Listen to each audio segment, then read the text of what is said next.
Hi. Welcome to my channel. Trapped on a deserted island, the president of a major company finds a wrecked cruise ship, which he turns into a life-saving survival opportunity. For his crew. Today we will recap the story of the 2018 movie The Island. The world is shaken by news of a meteorite that has gone off course and is flying toward Earth at breakneck speed. Meanwhile, Ma and his younger brother Xiao are going on a trip together with the company workforce as part of a team-building event. On the trip, Ma takes a lottery ticket with him, hoping to finally get rich and win the heart of the beautiful colleague Shen.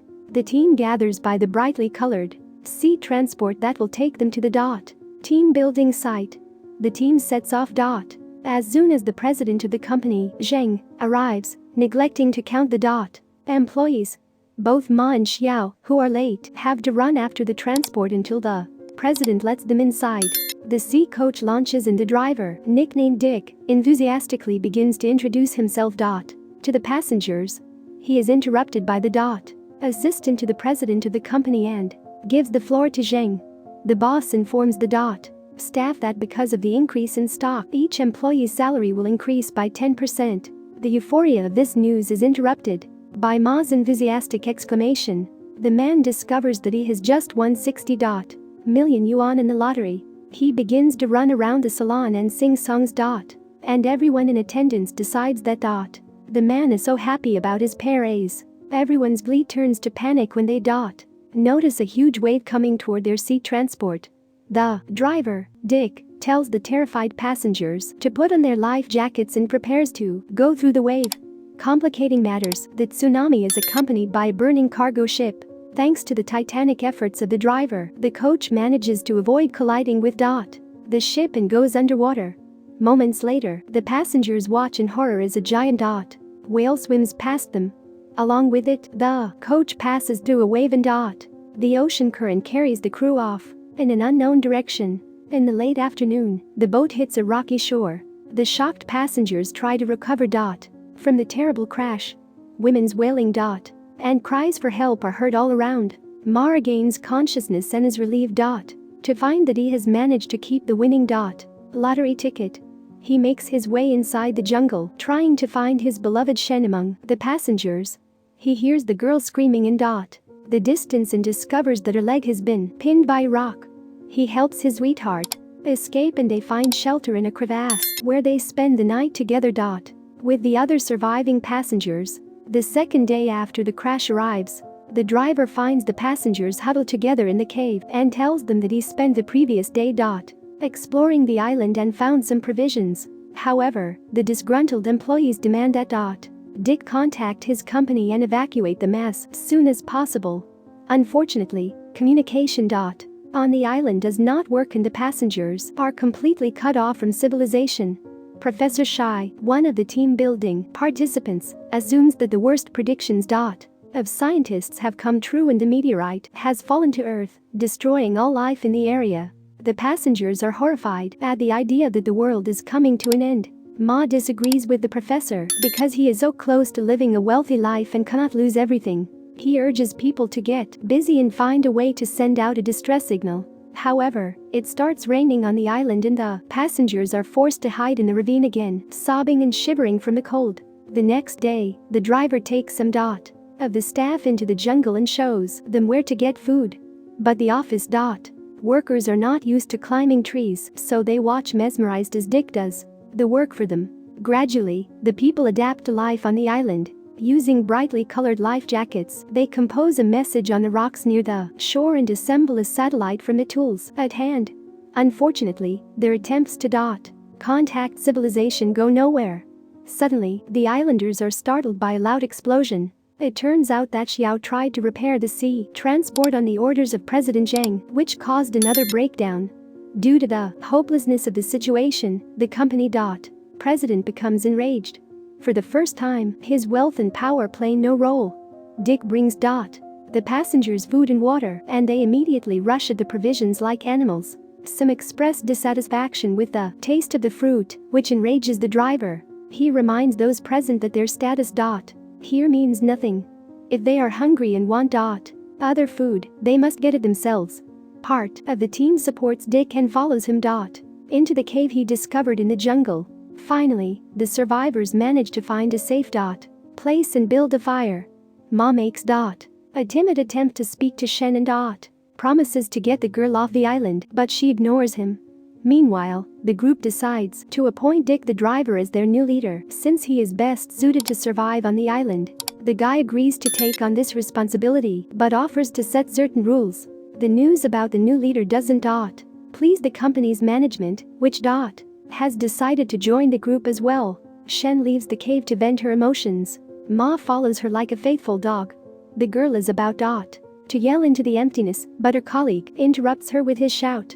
Seeing the intrusive suitor, Shen decides to return to the cave and yells at Ma when he tries to talk to her. At dawn, Dick gathers the men for a general meeting and divides them into teams. Each team must perform certain tasks to help them survive on the island. Getting food, fetching water, and cooking. Dick's rules produce results and he soon becomes obsessed with his new power. Ma doesn't want to be under his authority, so for several days he explores the island on his own. Back in the cave, the man tells his colleagues what he has learned during these days.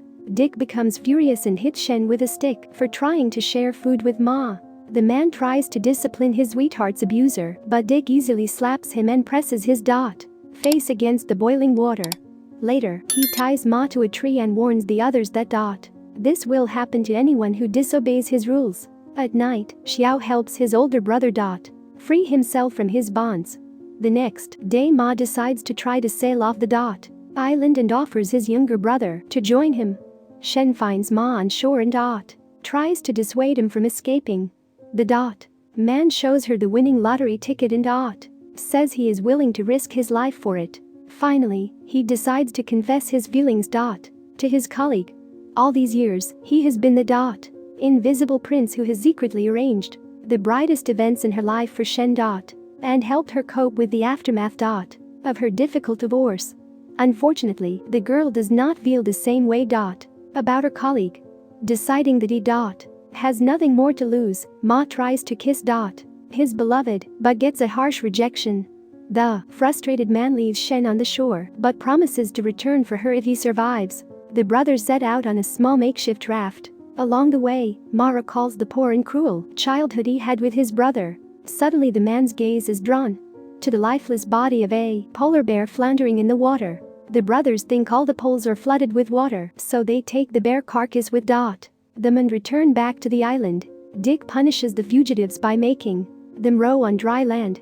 The humiliation of the brothers is observed with pleasure by all the staff. Shen tells everyone about Ma's lottery ticket, which leads to more ridicule from his colleagues. Xiao tries to question his older brother about the lottery, as they had agreed to split the winnings in half. However, Ma irritably pushes his brother away and hints that he's not going to share the money. Soon, everyone comes to the realization that they are stuck on the island forever. President Zhang looks sadly at the photo of his beloved daughter and throws away his useless money. The 21st day on the island arrives. Dick's dictatorship becomes more and more pronounced. He forbids his subordinates to talk to each other and to take breaks during work. As punishment for insubordination, he orders Ma and President Zhang to catch fish for everyone. On the fishing trip, a friendly conversation develops between the men, where the former company leader admits that he understands Ma's feelings. He suggests that they join forces to get off the island. In the evening, during another scuffle between the islanders, President Zhang decides to address his former subordinates. He suggests that they do not become like animals and stop climbing trees to get food. If they are to be the last inhabitants on Earth, the existence of the entire planet will depend on their progress. The team supports the leader's speech with applause, but Dick interrupts him. He is convinced that people need rules, not logic, to survive. He tells everyone who disagrees with his opinion to leave the cave. The team splits into two camps. Ma, Xiao, and a few other staff members follow the president. Shen and the rest of the team remain under Dick's leadership. Zhang's group makes their way through the jungle until the president leads them to an overturned ship. Exploring the ship, they find everything they need to live comfortably on the island and even fuel. In the end, President Zhang manages to regain the trust of his crew. The next morning, Ma and Xiao are excited to see the huge cruise ship that will be their new salvation. While fishing, the brothers reconcile and fantasize about how they will share the money when they get rich. Meanwhile, the second camp begins to have trouble finding provisions. Ma cannot allow his beloved to go hungry, so he secretly puts fish in her basket. The proud girl at first refuses to accept her colleague's gifts, but gives up when she learns that he can get her soap. Ma then brings his beloved to the ship and carefully helps her wash her hair. Later, he gives her a tour of the cruise ship, showing her all the amenities and supplies they've managed to get their hands on. After a beautiful day together, Shen decides to open up to her colleague and confesses that she broke up with her husband because she couldn't trust him. An intimate moment ensues between the couple, which is interrupted by President Zheng. Confused, the girl decides to return to her camp. Shen tells her group about the cruise ship, and soon they too arrive at the ship. President Zheng voices to the staff a plan for how they can band together for survival. He suggests using a deck of cards as money. For completing tasks, the subordinates will receive playing cards of different denominations with which to pay for food or other conveniences. The offer interests Dick's group, but the driver refuses to obey Zheng's rules and takes his men away. A confused Ma reminds the president of his plan to leave the island. It turns out that Zheng never intended to escape and was using the gullible brothers to do his bidding. However, the brothers no longer want to be someone else's slaves and leave Zheng's group for the jungle. Day 60 on the island. The brothers set up a new shelter in a helicopter, which had also once crashed. Ma has only 29 days to present his lottery ticket and collect his winnings. Gradually, President Zheng's opponents begin to fall into despondency. Without special equipment, they are unable to secure their sustenance. The exhausted brothers lose hope of getting off the island and decide to return to the cruise ship. During their absence, Zheng has developed an entire trading business on the ship, turning playing cards into a currency of exchange. Some of Dick's men have joined his camp, happy to be under the command of a strong leader who can provide them with provisions and comfort. Meeting Zheng, Ma asks to borrow a fishing net from him. The boss scoffs at his request and orders one of his goons to beat the brothers and chase them back into the jungle. At night, a worried Shen arrives at the brothers' hideout. She shares with them the fish she traded from Zheng for instant noodles. Ma is disappointed that the girl also obeys the boss's rules and refuses to accept her help. When the offended Shen leaves, Ma throws away all the fish he brought. It is the 90th day on the desert island. Exhausted from hunger, Ma looks sadly at the lottery ticket, which will no longer bring him money. Suddenly a fish falls from the sky, and then another, and another. Soon there is a downpour of fish that have been thrown onto the island with the storm. Taking another look at his lottery ticket, the man realizes that he has his coveted winnings. Having satisfied their hunger, the brothers dry some of the fish in the trees. In Ma's mind arises a cunning plan to take over control of the island. First, they arrive at Dick's camp, offering to trade the fish for items that cannot be repaired on the island. They then come to Zheng, making a similar offer to his group. Then, dividing the fish equally between the two groups, they pit their leaders against each other, who will want more provisions for themselves. Eventually, the brothers plan to find out Dick and Zheng's weaknesses and secret desires in order to gain control over them. Ma decides to apologize to Shen and arrives at the small cave where she takes a shower. However, he realizes too late that another of his goofy colleagues is inside who didn't mind hearing compliments about her. All the while, Shen, smiling lovingly, observed the man's monologue from the cliff. During another fish distribution, Xiao persuades Dick's group to ask Zheng for a fishing net. Dick agrees to settle, but the president puts his own conditions on him. Either he agrees to work for him, or his group will have to return double the fish from their catch. Zheng's dismissive attitude pisses Dick off and he punches the boss in the head. The former driver then orders his group to attack the enemy camp and take the fish from them by force. The brothers, who observe the factions fight, smile contentedly, for their plan has begun to bear its first fruits. The day turns to evening, but the fighting between the two camps continues unabated. Suddenly the bright light of a spotlight shines on the gathering. Ma uses the ship's microphone to address the collective and urges them to unite in the search for a large landmass that must have survived the meteorite fall. Zheng ridicules the man's proposal, but Shen stands up for her friend. The girl is not willing to spend the rest of her life on the island, competing with each other for survival. Using an example of restored machinery, Ma shows his colleagues that they stand a good chance of getting off the island if they all make an effort together. An appreciative audience welcomes the man's inspiring words and makes him their new leader. A truce ensues. The starving are given some hot food, and Zhang allows them to set up at the crew's camp. Ma tells the crew to monitor weather and sea level changes and keep a diary of their observations. Dick finally gets a long-awaited rest, entrusting command to the new leader. Ma shows his colleagues charged cell phones and Xiao shows them pictures and messages from relatives in exchange for playing cards. The happy islanders help each other hunt and have fun together. By acting together, they manage to devise a plan to rescue their sea boat from the rocks. The talented Xiao manages to restore power throughout the crew's camp. The happy folks throw a party to celebrate, praising the brothers. Xiao revels in the power he has gained and throws playing cards into the crowd, watching with pleasure as people throw themselves at them. Ma and Shen plunge headlong into romance, spending all their free time together. Watching his girlfriend, the man begins to wonder if she will stay with him when they get off the island. During another party, the islanders hear strange sounds like gunshots. The brothers and the driver, Dick, decide to go to the mountains to find the source of the noise. On the way, Ma confesses to his brother that he has heard these sounds before and they are heard every 12 days. Once out on the cliff, they see a ship launching fireworks near the island. A delighted Dick rushes to the others to tell them that salvation is near. The brothers do not share his elation, for they must return to the life of losers. Xiao can't accept this and convinces his brother to hide the truth from the crew in order to maintain his power. Back on the cruise ship, they warn the crew that Dick has become delusional.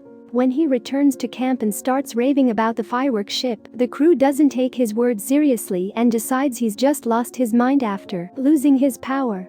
The poor guy is locked in a refrigerator and knocked out by an electric shock. Xiao makes a new rule and forbids the team to go into the mountains at night. Left alone, Shen and Ma discuss what happened with Dick. The girl confesses that she is afraid to go home because she feels happy to be on the island with her beloved. She wants to stay by Ma's side forever, and the man promises her that. A few more days pass. Watching the group begin to bully Dick, Ma's conscience begins to take over. Xiao reassures his brother and promises that they will soon return home, retaining their power. The boy asks Zhang to trade him his quarters, but he refuses to accept playing cards and comply. It turns out that all this time the president was buying up fish in order to regain his influence over his subordinates. Xiao knew this, so he sought out the company president's weak spot. He shows his boss a recording of his little daughter, which was left on his phone. The guy threatens to delete the video if Zhang doesn't turn over his company and property to him. The boss is sure there is nothing left of the rest of the world, so he easily agrees to the deal and signs over all of his property to Xiao. Later, the young man shares his devious plan with his brother. He intends to break the engine of the sea boat and steal the fishermen's nets so that their crew will be left forever on the island with no chance of survival. According to his plan, only he and Ma will be able to return home and live the rich life they dreamed of. The man is horrified when he realizes that his younger brother has become obsessed and has begun to abuse his power. Later, Ma is stuffed into a sack and brought to the shore, where all his colleagues have gathered. Shen decides to perform a wedding with her lover, as she has learned to trust men again, thanks to him. Ma's wildest wishes have finally come true, but he does not feel happy. While everyone gathers to cheer and congratulate the couple, he begins to shout that it is all a hoax. The man tries hysterically to convince the group that the ship is real. He asks Dick for help, but the poor guy has already begun to believe in his own insanity. The people around him decide that Ma has also lost his mind and hit him with a makeshift stun gun. In the days that follow, until the ship arrives, the man vainly tries to convince his colleagues of the veracity of his words. But not even Shen believes him, thinking he was playing with her feelings. Xiao encourages his brother and reminds him of the riches that await them upon their return home. Overhearing their conversation, Dick accuses Ma of lying. But instead of a showdown, the man suggests that Dick join forces with him to escape from the island. On the evening of the ship's arrival, Ma suggests that his brother get the crew drunk to the point of unconsciousness in order to get away unnoticed. In the midst of the party, Dick sneaks onto the ship unnoticed and breaks the fuel pipe. He tries to light the gasoline, but the lighter doesn't work. Meanwhile, Ma picks up a torch and urges the crew to set fire to the vessel so that the people on the ship will see the fire and come to their aid. The people still don't believe the man and try to snatch the torch from him, putting out the fire during the confrontation. Ma and Dick throw the burning torch over each other until it ends up at Shen's feet. The man asks his beloved to trust him and set fire to the vessel. The girl throws the torch into the boat, but it fails to reach the ship and falls into the water. Amidst the commotion, the drunken President Zhang emerges from his cabin with a lit cigarette.